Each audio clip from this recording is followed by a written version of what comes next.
Why, your mic was off? And we are live. Hello, everybody, all two of you, and welcome to our sixth installment of the Reformed SEC Tavern Talk. I am your host, Ashton Clark, who is in mourning, along here with my three co-hosts, JB, James, and Rob, who all cheer for lesser teams, yet have more to be happy about. So, without further ado, let's get into a recap from this week's games, which includes a whole lot of tears. And well, we're just gonna get into it. The best way to get over grief is to just power through it, right? So, JB, tell us about Arkansas's big victory this week. Well, we played the great powerhouse of Brigham Young East, also known as BYE, also known as bye week. It was a rough game. We were actually we're actually a 7-point underdog, and we ended up not losing. So I'm really happy about that. It's amazing. So it's amazing. How'd the quarterback look? He looks good. He didn't throw any interceptions. No Awesome. interceptions. He didn't fumble the ball. No mistakes. Actually, he did not have any incompletions either. I mean, dude was just perfect. It's amazing. So. That is amazing. Who started? Was it Story? Yeah, it was Story. Okay, cool deal. It's good to see him doing great. In other words, cool story, bro. James, tell us about Texas A&M's mighty punter. I mean, I guess this loss wasn't quite as bad as last week because they already took all the air out of me. I'd already given up. I mean, yeah, I was still behind them all the way, I was actually pretty mad, but it was not as bad as last week. The Aggies stayed pretty dominant for most of the game. Went into the half up and came out swinging, and then in the fourth quarter just kind of lost it. They got shut out in the fourth quarter, gave up 14 points. Kellen Mond went 50% on the day, 16 for 32, 220 yards, respectable yardage. But he had one touchdown, one interception, and he had two fumbles lost, one of which was on a horrendous pitch that he should have held on to.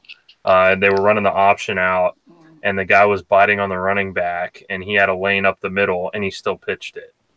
So I don't know what he was thinking there, or if he was thinking at all. I have that same problem on NCAA. Yeah. So that brings our grand total on turnovers to -9 on the season. We're 123rd out of 129. So yeah, we're hanging with the best of them down there. Where does Arkansas rank on that list? I did not take a look at that, but it's easily found. NCAA should have it, but okay, I'm looking. But other than that, though, the rushing, we did pretty well. We ran for 200 yards, spread it out to 5 different rushers. Travion went 17 rushes for 107 yards, and Jashawn Corbin, our backup freshman, he went 10 rushes for 50 yards. We did get outmatched in the defense. They pretty much doubled us in every aspect except for passes defended. We more than doubled them in passes defended, which was surprising, but it wasn't enough to pull it out. And they pretty much ensured a 7-5 season for us. I mean, miracles can happen though. Miracles can happen. Braden Mann was actually overwhelmingly average this week and went 5 punts for 221 yards, averaging just over 44 yards a punt. So that's still respectable. Mighty punter. Anyway, that's my recap of that game. All right. It sounds good. I think that you're every bit as sorrowful as me, maybe. I don't know. I'm pretty pretty beside myself. But I would like to point out that Arkansas actually is beating Texas A&M in turnover margin. Arkansas is at a respectable 107th out of 130. So beating Texas A&M in at least one category, if not on the football field head-to-head. At least they have this. Some consolation for you, James. Y'all are still beating TCU. So I did forget TCU, to mention, you have some stuff to work on. I did forget to mention that Kellen Mond has 10 total turnovers on the season with 7 interceptions and 3 lost fumbles. That's a perfect number of interceptions. Yeah, he's not doing so great keeping the ball. Anyway, that was all I had. Well, that's always fun. Maybe next year. Rob, let's hear about Georgia's exciting weekend in Lexington. Yeah, I don't know where y'all talking about sorrow. I'm not feeling sorrow. It'd be nice to hear about them. Yeah, we won 34-17. So. All right. There we go. All right. Now start over completely because we couldn't hear you at all. Okay. Wonder why you were laughing so hard. Okay. We won 34-17. It was a good week. Fromm had another good passing week. He didn't throw for a lot because he didn't need to. We had 331 yards rushing for the day, and 2 guys run over 100. I'm not sure the exact number that Swift had, but I think he had north of 150. So, I mean, just ran it down their throats all day and passed it when we needed to. But, it was just their defense couldn't stop us. So, I still think Kentucky's a decent team. They just weren't ready for us. We came out, we were ready to play, and got the job done. So, all right, Rob. Short, sweet. I'm not going to say I told you so, but I told you so. Yeah, and that's the other thing I was going to mention is that McKissick's prediction was pretty accurate. Three scores. Yeah, 3 scores. He kept reminding me as the game went on. He's like, it's going to be 3. It's going to be 3. Yeah. And it did. It ended up being 3. James, you were some kind of a wizard. If only you could have been a wizard in the LSU football game. So let's go ahead and get to that train wreck out of the way. LSU comes out. Defensively, they look amazing. They come out, they punch Alabama in the teeth. It's a great first quarter. LSU goes into the second quarter down 6-0. We're in this thing, right? We're actually here to play. And then as the game went on, it became clearer and clearer that the offense had no intentions of playing a football game, and they were scared of Tua, I guess, on the sideline. I don't know. They played scared and got destroyed on every series. So the defense eventually, they were like, well, we've played 87 plays. Let's go ahead and admit we're tired. So then Tua started scoring a little more, and that's what happens when your defense is on the field for 87 plays. So the defense looked really, really good. I stand by my assertion that they're the number 1 defense in the country. I really do think that given the circumstances, they fared as good as any defense could have. Our offensive line might be the worst in the country. We were taking the snap and running away with the football at the same time. So it's pretty impressive. Didn't know that was possible, but it is. Joe Burrow he played scared. So, at the beginning of the week, he had made a whole bunch of claims about if you're timid, don't come out of the locker room. He should have stayed in the locker room and let the long snapper take punts from under center because it was a travesty. And we got away from the run game a little bit too quick. You're supposed to beat your head against a brick wall in the run game against Alabama. Yeah, you're not going to pick up more than 3 yards a carry. That's not going to happen. But that doesn't mean you abandon the run game so that Burrow can run around and half complete 10-yard passes. Right? That's not what we should have had. So I give up. I'm done. LSU is dead to me this season. And there's always baseball. Looking forward to baseball season. if y'all are familiar with it, y'all ever seen the movie Secretariat? Yes. Yeah.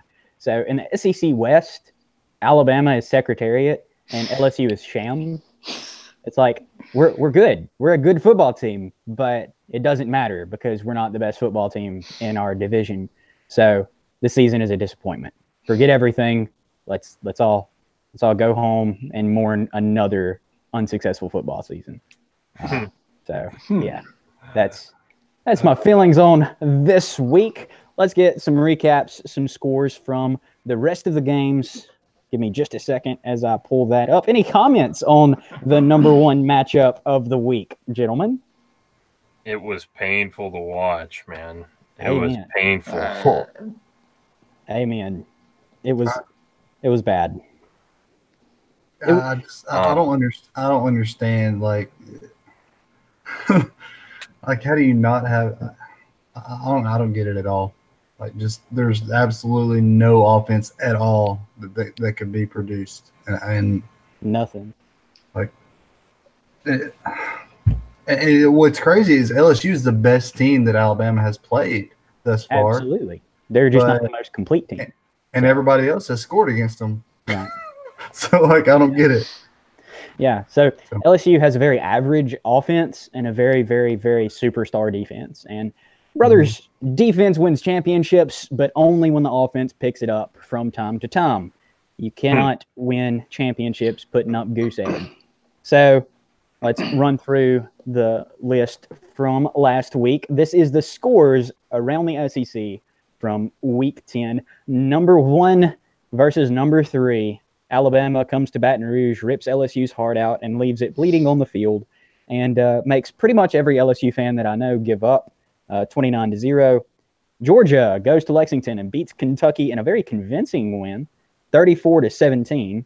Missouri travels to the Swamp and gets a victory, making LSU look even worse, 38-17. Louisiana Tech puts up a monster fight against Mississippi State, losing only by 42. Final there was 45-3. Auburn wins a nail biter against Texas A&M at Jordan-Hare. South Carolina breaks my heart again because I'd picked Ole Miss and wins that one by 4, 48-44. And Tennessee finally gets a victory. And they looked slightly better than Arkansas playing against that powerhouse Charlotte, and they win 14-3. Quick side note. Alabama beat LSU by more points than Tennessee beat Charlotte. Just wanna throw that out there. So what would happen if Charlotte played North Texas, JB?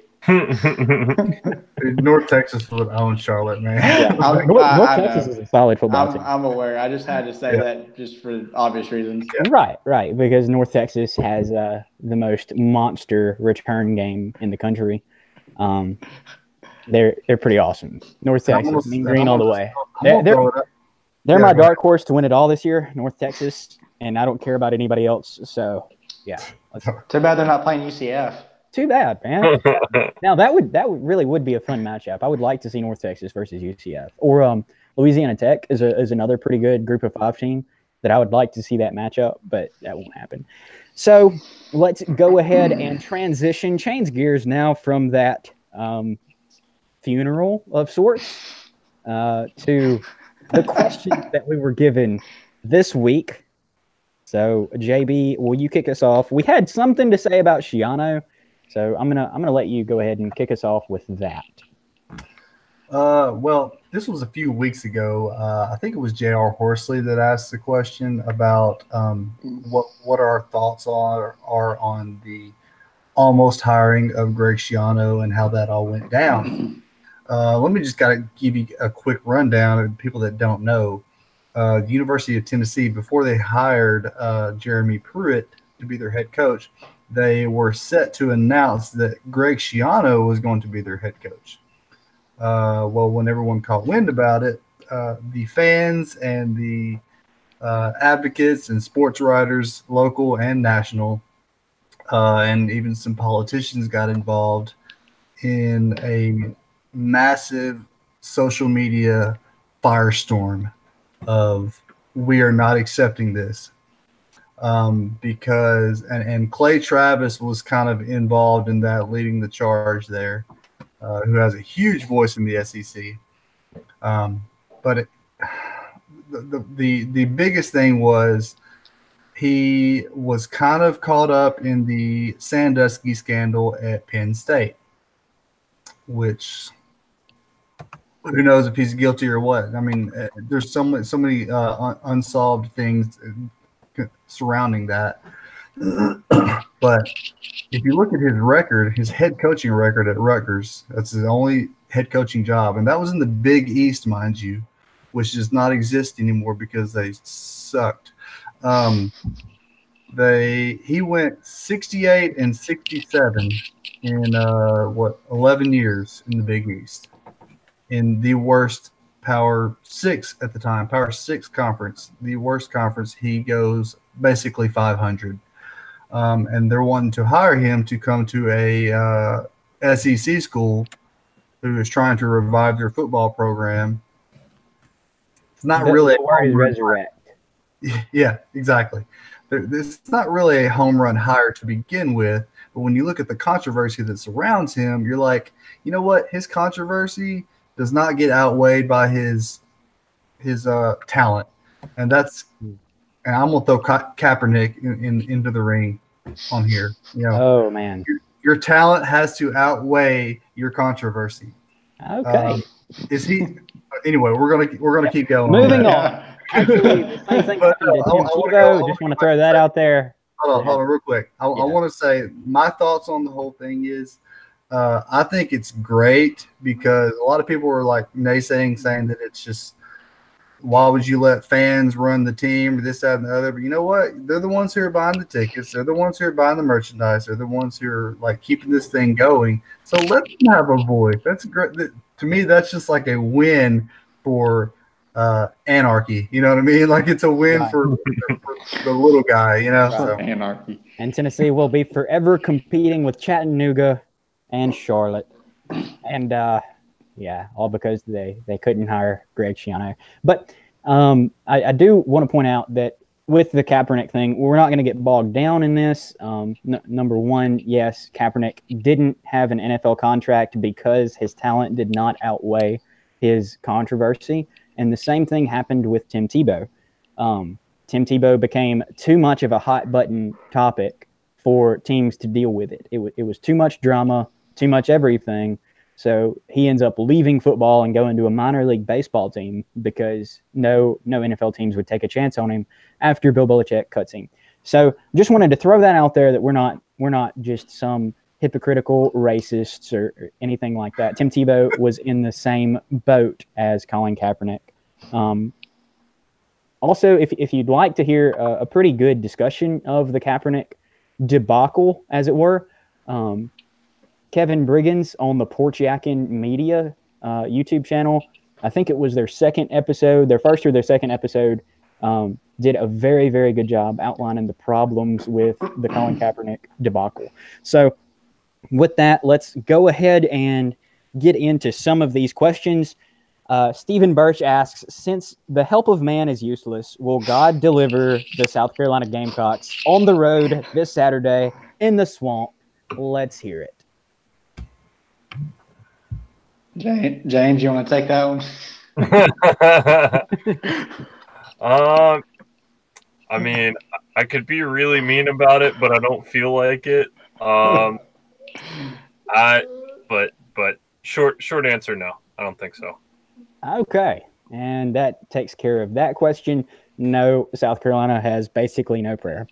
Stephen Birch asks, how can one hear this podcast? Headphones? Or, but in all seriousness, go to our YouTube channel at the Reformed SEC Tavern or Podbean. Podbean.com, and we're on there. So we are available on the interwebs. Thomas Linton asks, topic, providential hindering of Pac-12 football and subsequent blessings on SEC in the playoffs. We're only going to take a minute or two to discuss this. We could go on forever about why God hates the Pac-12, but we're only going to go on for a few minutes. JB, you want to take the first crack at this one? Well, I'm going to give you just a quick rundown on what's going on in the Pac-12. I mean, you've got Washington State, who, they could win it all, but they're probably not. They're probably going to lose one, and get kicked out of the playoff, like always happens with it. And, Okay, but the last, let's go ahead and say Wazoo wins out. Do they deserve a shot in the playoff if they win the Pac-12? As a one-loss Pac-12 champion? Yes. It depends on how many other one-loss teams are out there. I mean, Alabama's going to be undefeated probably. Right. So Alabama gets in and Clemson gets in, right? They're going to go undefeated. I don't see anybody beating them. Alabama's going to win it all. There's no team that can stop them. They're superhuman, and we should all just give up. But let's talk about those other two spots. You have an undefeated Notre Dame team and a one-loss Michigan team that looks really, really good. And so could a win-loss Wazoo get in over a one-loss Michigan? No. I don't think they have to beat Ohio State, and they have to win their conference championship, which is going to be against a better team than Wazoo has faced all year. Just throwing that out there. I mean, okay. I think there's only one team in the Pac-12, and not this year, but in general, that has enough big name status to be able to go one loss, and I would put that up almost any year, and that's USC, because they're USC. Well, I could see Oregon doing it too, because of the reputation that they built up with Chip Kelly and that. That's fair, but in general, the Pac-12 just doesn't have the. They may have the teams, but they don't have the. I'll say career resume that the other conferences have. Okay. They've got to build up their conference to be respected as much, I think. So I think I see what you're saying. So are you giving credence then to years past? Are we basing who gets in on how good teams have been in the past in individual conferences? Well, I don't think it's to an extent. Yeah, I mean, I think I'm not saying that a one-loss Pac-12 team could not get in, but I think that circumstances would have to be. So let's say Notre Dame drops a game. Notre Dame drops a game and they're out of it, right? And then Oklahoma continues to win and Washington State continues to win. Who do you put in as that fourth team behind, we'll say, a one-loss Michigan? Who do you put in as that fourth team? Is it the one-loss Michigan team or the one-loss? Well, what are we assuming? Oklahoma team or the one-loss Washington State team? Right. So what are we assuming as far as the conference champions? They both win their conference championship. One is Washington State and one is the Big 12 champion and one is the Pac-12 champion. Who gets in? I mean, I would generally say the Big 12, but it just depends. I think the crazy thing is it all depends on who's ranked what when. If you're too far down, it's hard to jump a whole bunch of spots. Right now, Washington State's up at, what are they at right now? 6? Washington State is, I believe, at 8. 8. Okay. I could be wrong, but I think they're at 8. I couldn't remember. So I think that they have a shot. I just think it's going to be tough, especially if they lose one game. If they go undefeated, they'll be in. I mean, well, sure. But, if you win out, you're in. If you're not in a group of 5 conference, right? And so, I think there's so many things that play into it, and it's hard to really fully know because like I said, half the committee changes every year, so you've got different minds viewing things different ways. So I think you can speculate all you want, but you got to figure out, right? Well, I can already tell a difference this year from the committee from last year. They're changing things up. Yeah, they are, and they're giving UCF more of a nod this year than they did last year. So it's going to be interesting to see how that plays out down the stretch. If everything falls just right, will they put UCF in? If there is no one-loss team to take that vacant 4th spot, I don't see that happening, but I would love to see what happens in that scenario. My thing with OU versus Wazoo is I'm looking at their loss. Their one loss, if they both end up with one loss. OU lost a nail biter to Texas. A nail biter to Texas, which is a rivalry game. Like their biggest, them and OSU, their two biggest rivalry games. So it could go either way. Let's go ahead and we're gonna go ahead and give the Texas the nod because Texas is a good team, right? It's not like they went out there and lost Maryland and lost to West Virginia. I mean, West Virginia is a good team. Okay. Yeah, they are. Let's just acknowledge that JB and James both despise Texas. So. Right. Well, let's go ahead and Texas throw that is not high on my list. I'm not a big Texas fan, right? The only time I ever cheered for Texas was when Vince Young was there because I wanted to see Matt Leinart and Reggie Bush lose. But yeah, so I agree with you. Texas is a good team. They had a week 1 loss. Everybody could have that happen to them. Okay, Texas is good in comparison to their past 5 years. I would not call them a good football program until they are a top 25 program in the country. Okay. I wouldn't say all top 25 programs are good, though. Like, I'd give them I would say that they're the top 25 teams in the country.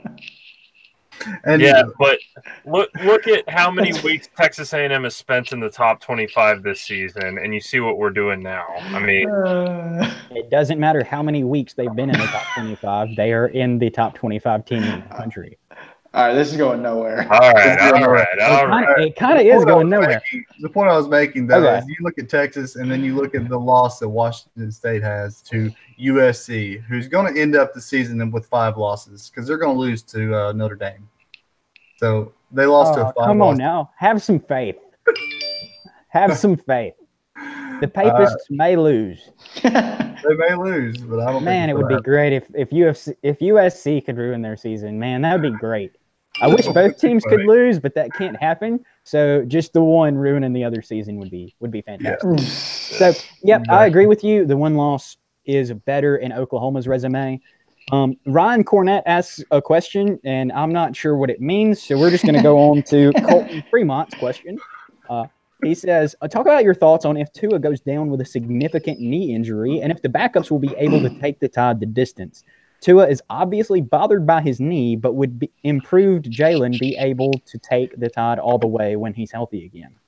Did improved Jalen take the Tide all the way last year? Yeah, so I don't think Jalen's going to be healthy anytime soon. He might be. I actually agree with you there. Yeah. I don't think the third stringer can take him the distance. I don't think that he's. Well, here's the thing. So, okay, isn't his a knee injury as well? If I'm not mistaken. What was his? I forgot his injury. Yeah. Jalen's is an ankle or a foot injury. He's in a boot. Yeah. So I think he hasn't started working out again. Like he's not doing anything. Right. So you got to look at that first of all. When he comes back, he's got to recondition. He's got to work out. Like he's got to do everything. That takes a lot. I don't think he's coming back this season at all. Right. He's pretty much out. So then we're talking about the third string quarterback. Right. Can he take the Tide the distance? Here's the thing.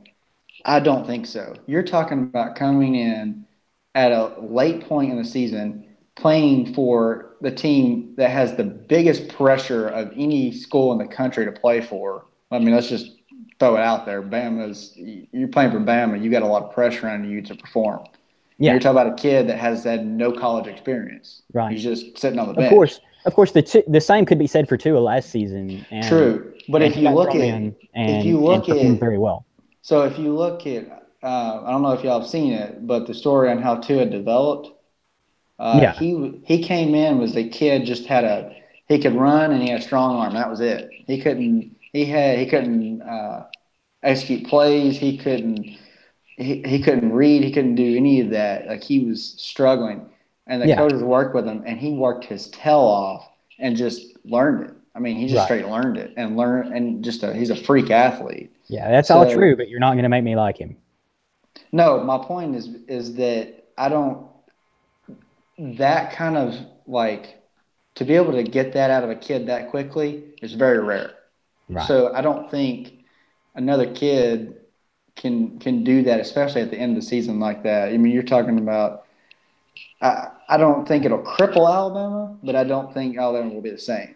So Tua has lifted them big time on offense. On the first drive of the game, Saturday night in Death Valley, there was a point in the game on that first drive where it was obvious the crowd was getting to Alabama's offense. They had 2 false starts in a row. And on the second false start, the LSU defenders, like half of them didn't hear the whistle because it was so loud in the stadium. And they delivered to Tua a bit of a low blow. And I think that, man, that's tough to come back from. But when the kid comes in, the third string quarterback, he looked like this is one play. He's got one play to basically hand the ball off. They're not going to ask him to throw on the goal line. And he's got, just one thing to do. And he comes in and he looks like the moment is too big for him. I have no doubt the kid is talented enough to take the Tide the distance. I have no doubt the kid is talented enough to be on the field. But there's a mentality there that I don't think he has, at least not yet. Maybe next year, because Alabama's very good at doing that, getting kids ready to do that. But the kid's not Tua. He did not look confident in his ability to execute the one play. Yeah, I don't think that their offense is as prolific, and I think that if Tua goes down, they're a lot more human. So let's go on to Kyle Warnock's question, and I believe James, you wanted to answer this one.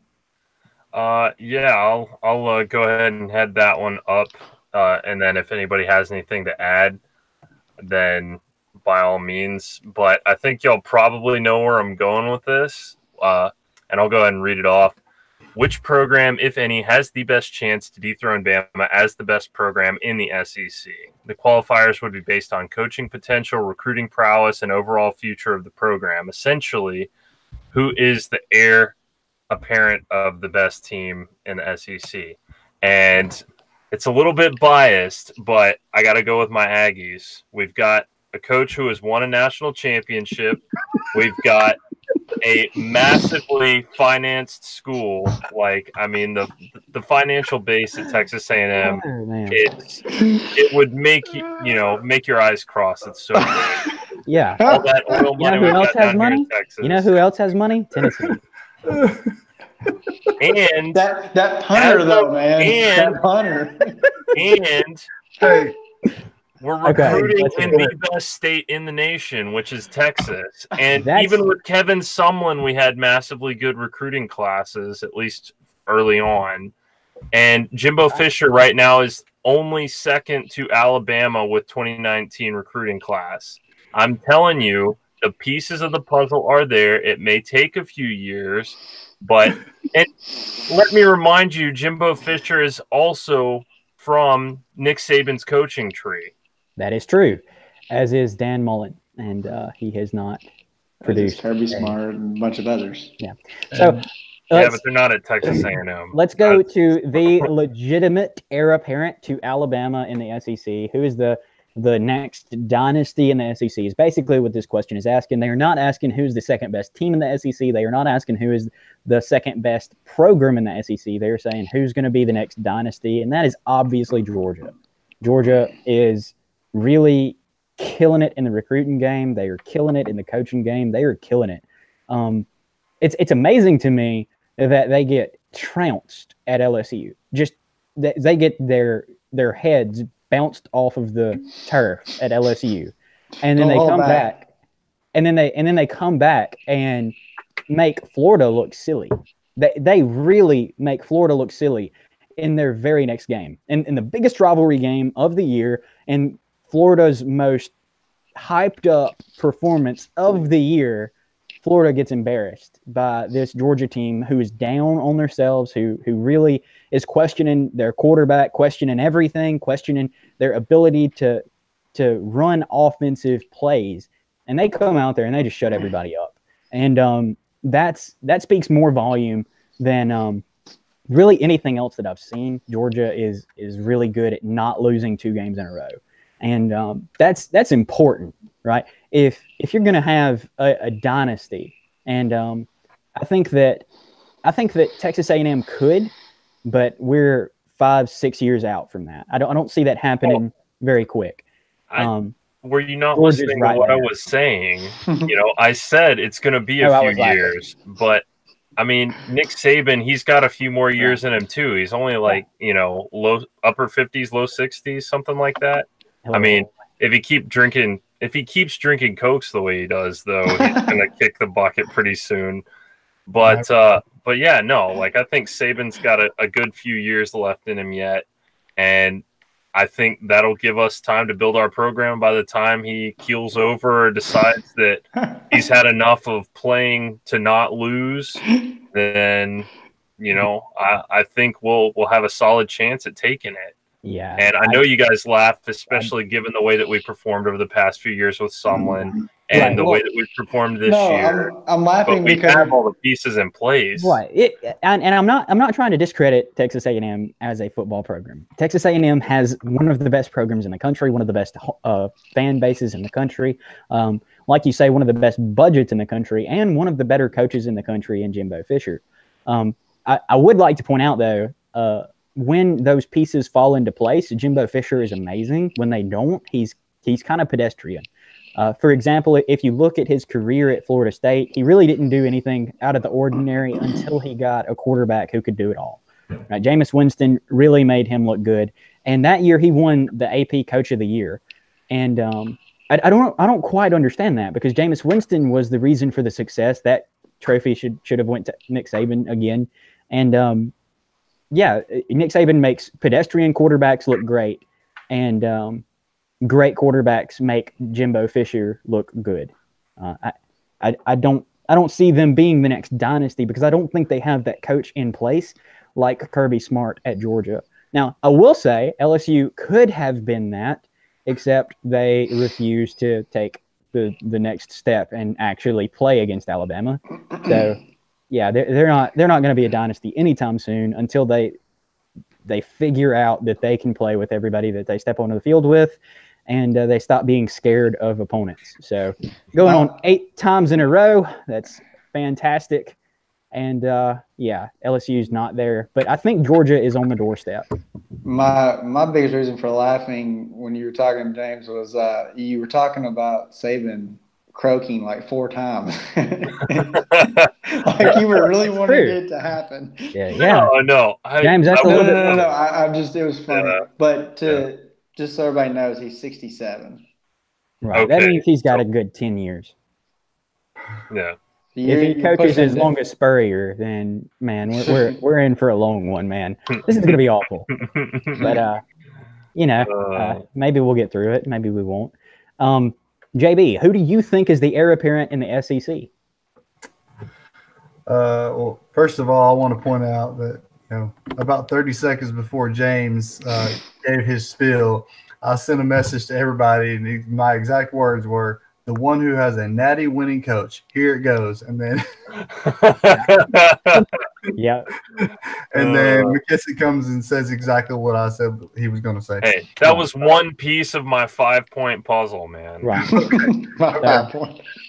Honestly, the obvious choice is Georgia. I mean, they are recruiting out of this world. Mm-hmm. But I'm going to say that the next that's about to come up that we're going to see, like it or not, is going to be Florida. To look at what Dan Mullen did at Mississippi State, the butt crack of the SEC. I'm sorry, Brad Wheat. I know I love you, bro, but Mississippi State is not a great program, and he brought them to your top 5 in the country. And I know Dak Prescott had a lot to do with that. Right. And he did. He won with and without Dak, though. I mean, he's a great coach. This is a different scenario. I'd like to point out that Dan Mullen is the guy who actually really coached up and developed Tim Tebow, really coached up and developed Cam Newton, and then he really coached up and developed Dak Prescott at Mississippi State. So he's a guy who creates great quarterbacks. Great quarterbacks don't make him look good so much as he really puts them in positions to showcase their talent. And that's tough to beat, right? Cam Newton beat LSU at home, Tim Tebow beat LSU at home, and Dak Prescott beat LSU at home. he's just produced very good quarterbacks. And I think that you're right. Florida's going to be pretty good looking. I think it's interesting that we're not saying any SEC West teams except for McKissick. We're saying that the center of power is going to shift eastward, and that's interesting to me. It's funny y'all didn't ask me. Your answer is going to be obvious. You're the obvious answer. That's why. So, Rob, let's hear it. Let's hear why Georgia is great, and we should all give up. Let's hear it. Okay. I wasn't going to say any of that, but I mean, there's an argument for Georgia, but I don't know that I'm not as convinced as y'all are. I mean, it's not showing. We're what do you mean it's not showing? I have like 3 losses in the past 2 seasons. Yeah, and a national championship appearance. The potential is there. And y'all are about to be in the contest to win the SEC for the 2nd straight year. Which we won't win. But no, you won't. But you're in the contest, and that's what's important here. Yeah. Well, I love it how we're talking about Georgia being the next, yet still we talk about how everyone talks about how the East is a joke. And we're talking, I mean, but it's funny to me, and I'll agree, for the last, I don't know how long, comparatively, the East has not even matched up with the West. But this year, I would actually show me one team in the East who can compete with Georgia. One team. I'll take one. One right now in the East? Yes. Right now, nobody. So the East is a joke except for Georgia. You agree with it? They just manhandled the second best team 2 weeks ago. Or a week ago. Okay, we didn't manhandle though. The score, you take away a couple of those turnovers, and that game is super close. The same could be said at the LSU game. Ifs and buts were fruits and nuts. You know. Come on, man. It's if and buts were like candy and nuts. We'd all have a wonderful Christmas. Exactly. Thank you, McKissick. Well, one of us is trying to be healthy. Rob, tell us who it is if it's not Georgia. Candy. I don't know, man. I'm not gonna be McKissick over here and say my own team. All right. Well, who else besides Georgia? Hey, man. I had a legit argument. Okay. That's all. Fair enough. I will say you did provide an argument for your answer, even though it was a homer answer. Well, I mean, and I prefaced it with the fact that I might be a little bit biased, but I still had an argument. Only a little bit. I do think the most likely would be Georgia, but I could see. LSU is not going to go away. I think LSU is going to be competing for a while, and if they can recruit with Georgia. So I actually agree with you there. I think LSU is going to stay close to the top of the SEC West, but when Alabama starts to fall, and they will when Nick Saban either passes away or retires, Alabama will begin to fall. And seriously, that's what it's going to take for Alabama to suck again. And so when that happens, the SEC West is going to be a 2-horse race until A&M can build up their program between Auburn and LSU. Those 2 teams are going to take over the West, and you're going to have other teams come in one year and fade out the next year, or what have you. You'll have crazy offshoot years where Ole Miss will be good, or Mississippi State will be good, or Arkansas will be good, or A&M will be good. And then I think A&M really is that third team that comes in and competes for the West. But I don't know that either of those 2 teams become the dynasty in the West. I think that goes back and forth.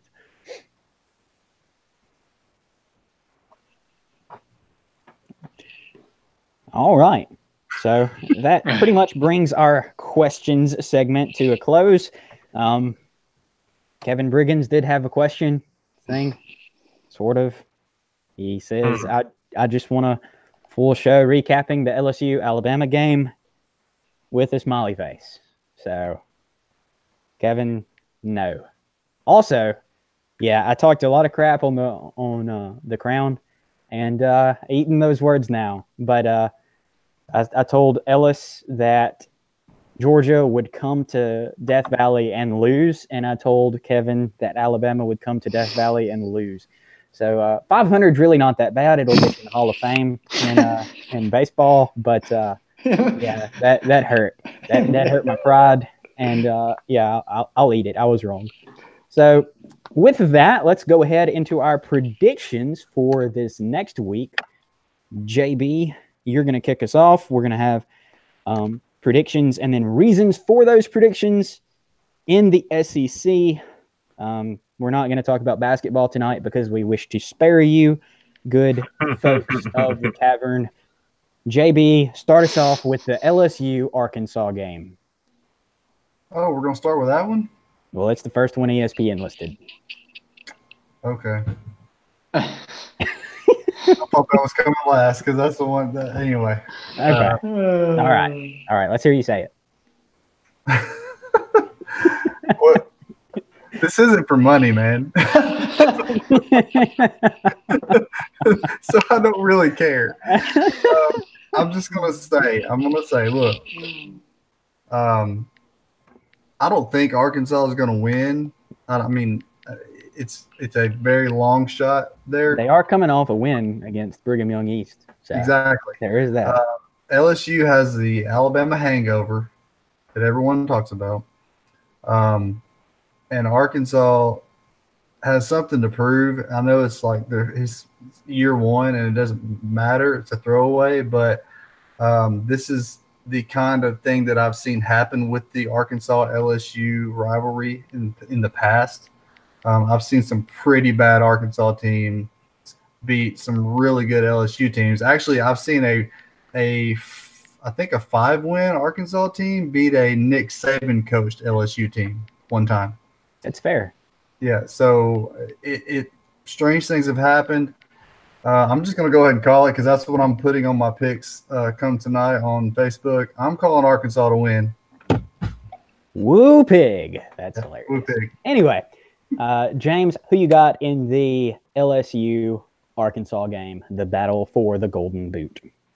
I've got LSU coming back with a vengeance. I mean, it's kind of obvious. Arkansas has been struggling this season. LSU just came off a horrendous loss, and I don't think they're going to be coming at Arkansas with their tail between their legs. I think if they were going up against a Georgia or, somebody else in the SEC who's doing a little bit better, I think they might, but I think they're looking for Tennessee has twice as many wins.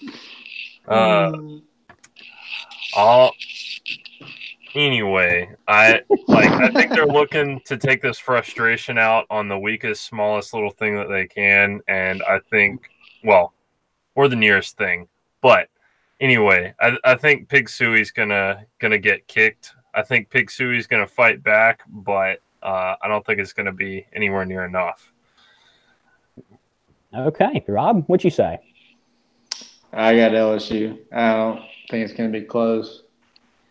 I think LSU is going to score at least 40. Man, optimistic. Yeah, LSU score 40?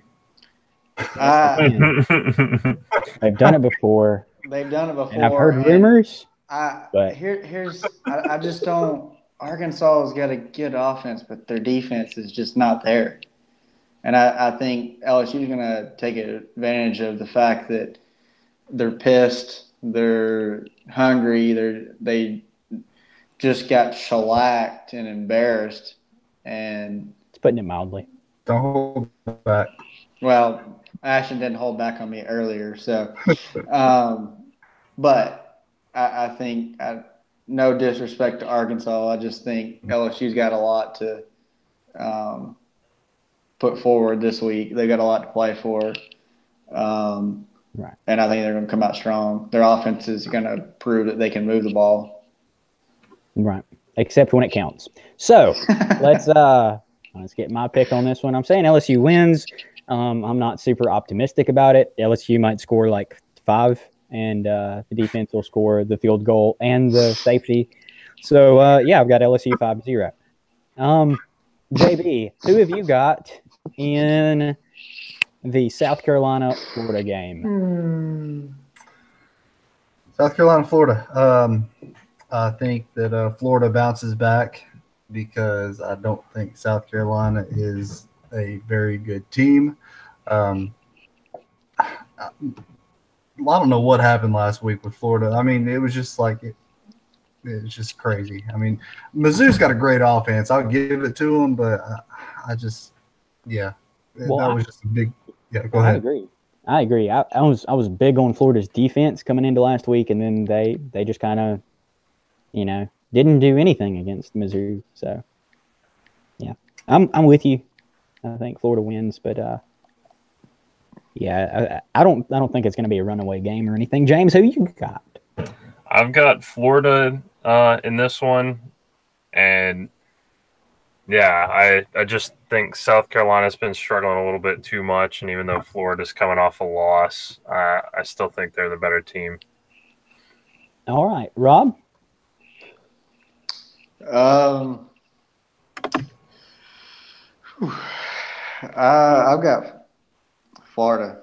I don't think I agree with JB. I don't think South Carolina is all that great. They've got some talent, but I don't think they're well developed. I think Florida's going to take it. All right. Well, obviously, I'm picking Florida as well. I said that earlier. And one of the more intriguing matchups of the weekend looks to be this Vanderbilt and Missouri game. ESPN doesn't think it'll be close, but I think that this could shape up to be a really fun matchup. Who do you have, JB? Vanderbilt travels to Missouri. I've got Mizzou in this one. I think they're rolling. They'll get it going. It's at Mizzou. I think they'll play better, and they just come off of a high beating Florida last week. I think their confidence is up, and so we'll see what happens. But I think Mizzou's going to take it. All right, James. Yeah, I've got Mizzou in this one as well. Mizzou almost handled Kentucky at home, and I think they're going to stomp Vandy. That doesn't mean anything. You're selling Kentucky. Rob, who have you got in this one? I've got Mizzou. You've got Mizzou. Yeah. You know what? I'm just going to change things up. I'm going to say Vanderbilt because I like their uniforms, and they've got the baddest helmets in the SEC with the chain going down the middle and the anchor in the back. It's awesome. All right, Corso. So I'm gonna not so fast, my friend. So yep, I'm saying Vanderbilt because I am not picking the same teams as y'all all the way through this. Next, we have Ole Miss traveling to Texas A&M. How do you think they fare in College Station, JB? I think the Aggies are going to get them at home. Excuse me, they're going to gig them at home. Whatever that means. The 12th man is going to be working, and I think Ole Miss is not that great. We should have beat them. We had them beat. We just didn't have any fight in us and let them come back on us. So, yeah, A&M's got it. Anyway, James, how does one gig, and what do you think happens this weekend in College Station? In case you didn't know, a gig is a split-tip spear used for frog hunting, and that came from the Aggies' rivalry with the TCU Horned Frogs back in the Southwest Conference. So that is what a gig is, which is why we give them the thumbs up. It's like we're holding a gig, getting a frog.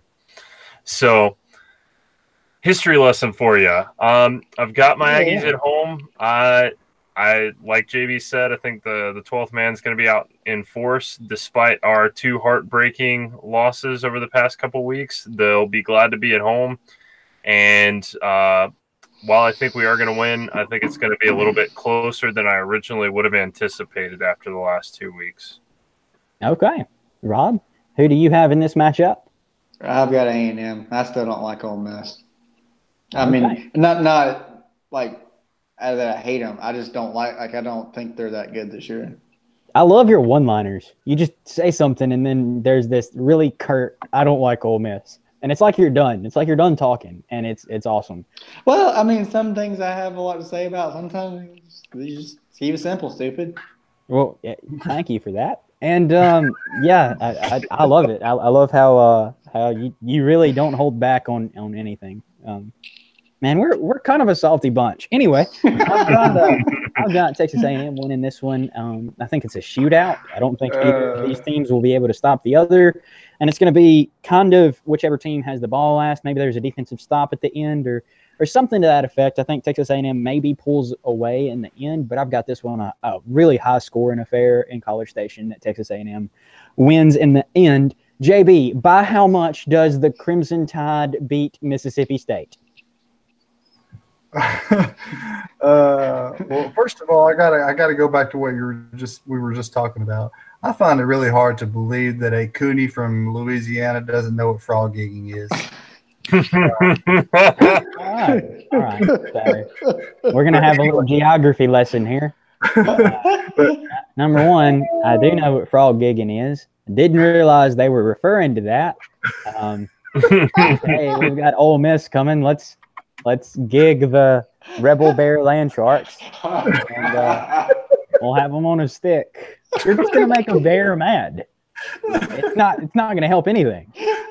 Number two, I'm from Central Louisiana, where we're basically East Texas or South Arkansas or West Mississippi.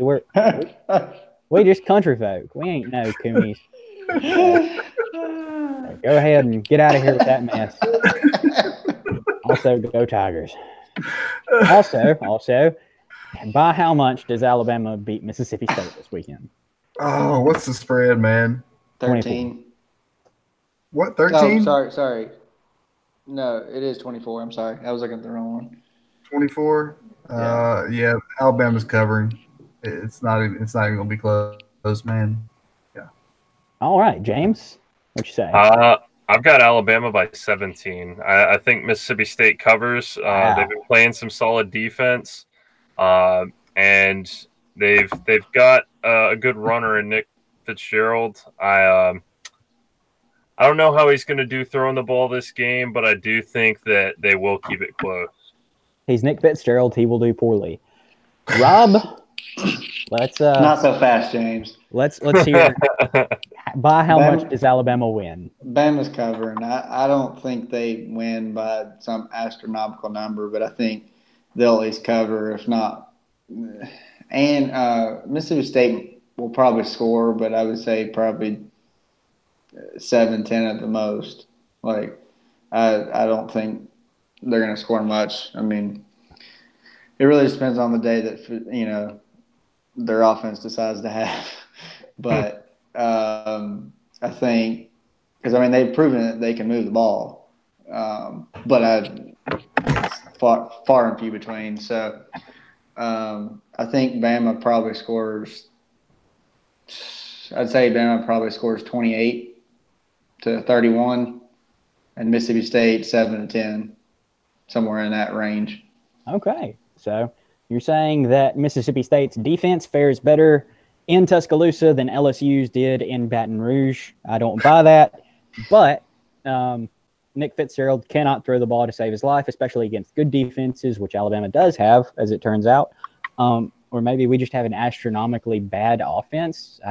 The jury's still out. Anyway, I say Nick Fitzgerald throws 3 interceptions, and Mississippi State loses about 45-7. So we have the real heavyweight matchup of the week. Auburn. No, sorry, skipping one. The real heavyweight matchup of the week, Kentucky and Tennessee. JB, who you got? The 2 best SEC basketball teams, Kentucky and Tennessee. Oh, wait, no, we're talking about football. Ouch. Yeah. I think Kentucky's going to win this one. Tennessee is just a dumpster fire. Just like Arkansas. But they have more money. They do have more money, and they've had better recruiting over the last few years. That's the problem with Arkansas is they've had Bielema being a lazy recruiter.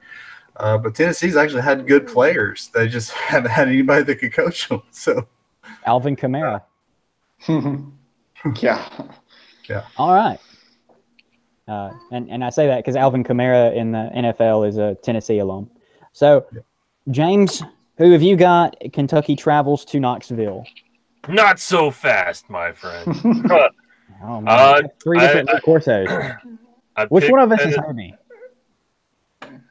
That's me. I've got the headgear, so I'm Corso. Okay. So you just don't know who I'm picking yet. But. So we have several Corsos and no Kirk Herbstreit. I'm Herbstreit, man. Come on, man. Don't flatter yourself. You're Desmond. Hey, I don't care. Okay, James. Desmond's the joke. Who have you got? Who have you got in the Kentucky-Tennessee game? I almost finally picked Kentucky and won. I almost picked Kentucky for this week, but I think Tennessee at home, some freak occurrence happens. Lightning strikes the goalpost twice, and Tennessee comes out with a win by some miracle. Okay, that's fun. Rob, who have you got in this one? Tennessee in Knoxville. Tennessee is at home. I think they're playing better. They're doing well. I forget that. Going with the Wildcats.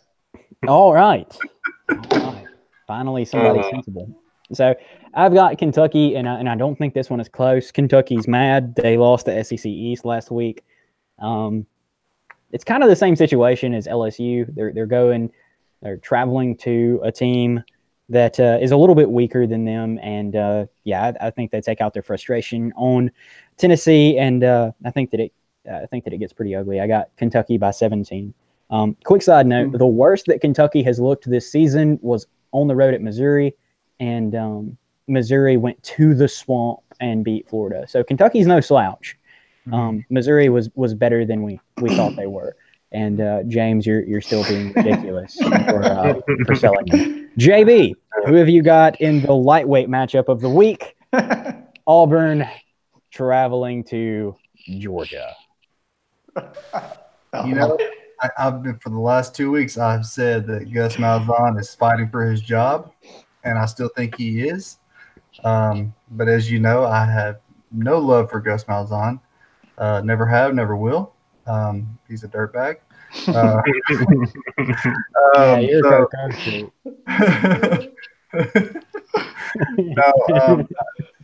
think you want my keys to the game. Is that what you're asking for? Do what? No, I'm just saying that's something that Herbstreit would definitely say. He's a dirtbag. Yeah. The thing is, I don't think it's this rivalry.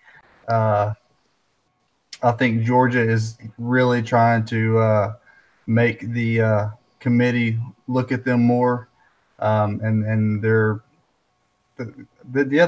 beat Auburn last time. Yeah, that's true. I was thinking this was last year. I don't think it's going to be. I don't think Auburn's going to catch them again, and plus it's at Georgia. I think Georgia's got this one, and it's. I'm going to say it's by at least 10, maybe 14. You're picking Auburn here? No, Georgia. I got Georgia on this. Thought I heard you say Auburn.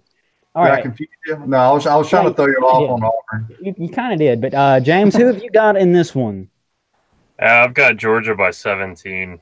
I think the way that they've been playing, the way they showed up against Kentucky, I don't think Auburn has too good of a chance to pull this one off. Okay. So, Rob, I wonder who you're going to pick. I don't know. I mean, Auburn's is down this year, man. I don't really see much from them. I think they're deflated. They come out flat a lot. They had a decent week this week, but I just don't think that they're strong enough. The game in Athens, Auburn has not played well in recent years in Athens, and I think that's going to continue. I think Georgia will I don't want to say blow them out, but I do think they'll cover. It's a 14-point spread. I think they'll definitely cover. But I don't think it'll be a blowout just because it's the Deep South's oldest rivalry. So Auburn's going to come out and play like it's, like it is the Deep South's oldest rivalry. Like it's 2010 and they have a chance to win something. All right. Well, we have everybody's picks I am saying that in this game, we have Auburn, who I agree is deflated after the LSU loss early in the year. They started playing really without a purpose. They looked ahead to the Alabama game, said, probably not going to win that one, probably not going to beat Georgia. I think that they were defeated before they took the field the week after the LSU game. If not on the scoreboard, then in their psyche.